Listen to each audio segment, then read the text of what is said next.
Good evening and welcome to 365 Days of Amazing Stories with Theo Mayer. Here we are on day 347, and I'm continuing the story of the golden deer. The golden deer, knowing it was surrounded, knowing that it was found, that its refuge was no longer a refuge, that its secret place was no longer secret. It came to the edge of the forest to look out. There were many men brandishing weapons, but there was the king. And the deer thought, if I go to the king, I will be safe. And the king had indeed given instructions not to harm the deer, that it was to be captured, not harmed. The deer ran straight toward the king when it came out of the forest. And the king, being concerned what was going to happen next, put an arrow to his bow and drew it back, thinking to himself that if the deer continued running, he would wound it. But if it did not, all would be well. The golden deer stopped in front of the king, and they began to talk. The golden deer questioned why he had been roused out of his refuge.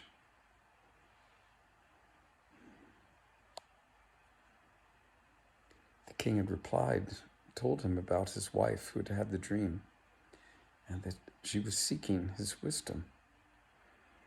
The golden deer had asked who it was that had given the king information about his whereabouts. The king pointed to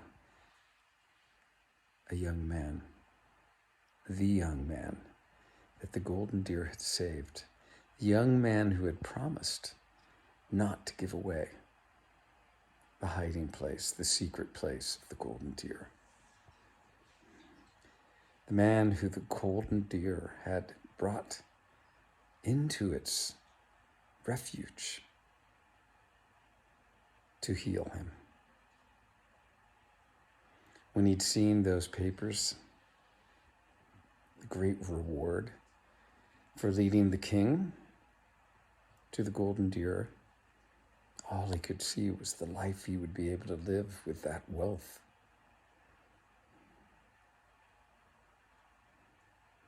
Well, the king pointed the young man out, and the deer responded,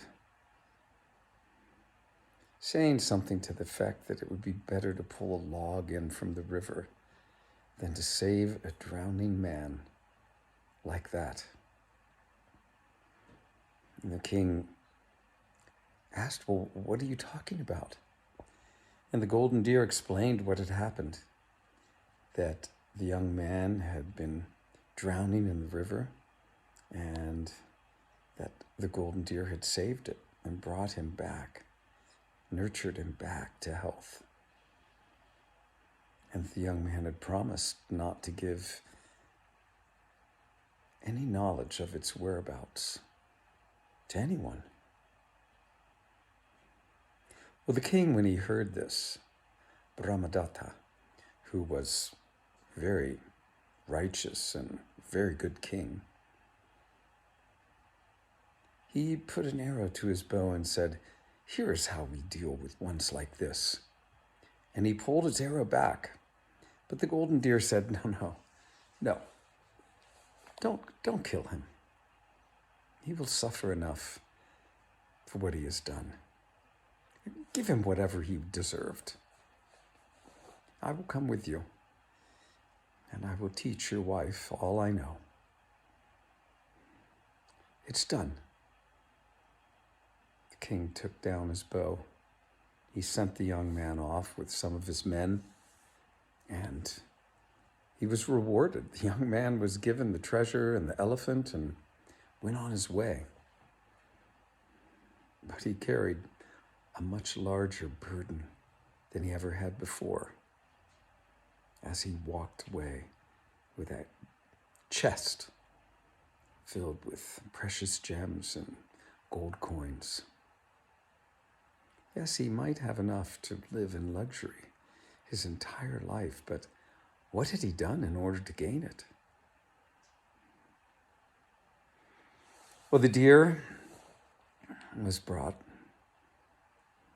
to the palace and spent many, many years there educating Kahima and Brahmadatta in the most righteous ways, along the most spiritual path. The golden deer gave them ways to transcend this world form, transcend this world of thoughts, and to gain that place within where they say, the candle, the light that burns, does not flicker.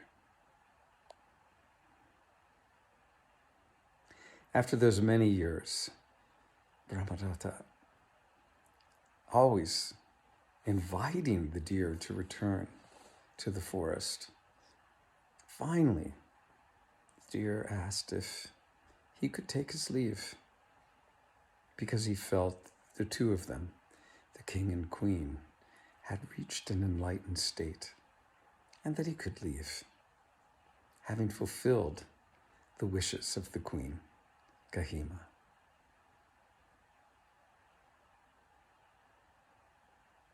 The king and queen, they escorted him, as well as many, many others, out through the city gates and down through the road until the golden deer asked them to leave so that it might find its own way into another sacred place to spend the rest of its days.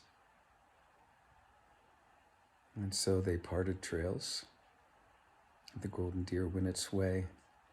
Brahmadatta and Kahima went back to their palace.